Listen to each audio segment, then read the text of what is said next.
Hello నమస్కారం అండి. Welcome to cooking with Shailaja. ఈరోజు మనకు ఎంతో ఉపయోగపడే కూరల్లోకి మసాలా కారం ఎలా తయారు చేయాలో చూద్దామండి. నేను 1 kg ఎండుమిర్చిని తీసుకున్నాను. ఇది 2 days బాగా ఎండలో ఉంచానండి. బాగా ఎండిపోయినవి, ఇంచితే బాగా పట్టుమని పగులుతున్నాయండి. 1 kg ఎండుమిర్చికి నేను 1/4 kg ధనియాలు తీసుకొని బాగా దోరగా ఫ్రై చేసి ధనియాలని ఎండుమిర్చిలోకి వేసేసానండి.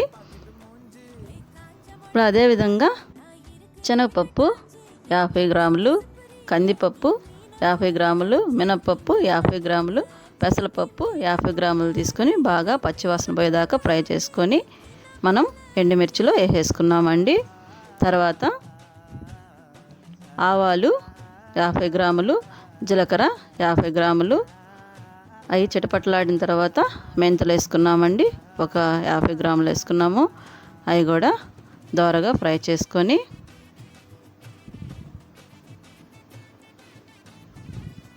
ఎండుమిర్చిలోకి వేసేసుకున్నామండి. చాలా టేస్టీగా ఉంటుందండి. ఈ కారంతో కూరలు చేస్తే చేపల కూర అయితే చాలా బాగుంటుంది. మంచి స్మెల్ కూడా వస్తుందండి ఈ మసాలా కారంతో మనం కర్రీ చేస్తే. ఇదే ప్రాసెస్లో చేసుకోవాలండి, ఇదే కొలతలతో. ఇప్పుడు మనము పసుపు 200 గ్రామ్స్ తీసుకున్నాము. అవి చిన్న ముక్కలుగా దంచుకొని ఎండుమిర్చిలో వేసేసుకున్నామండి. ఇది మిషన్ పట్టించేద్దాము రండి. కారం రెడీ అయిపోయింది, మంచి స్మెల్తో ఉంది.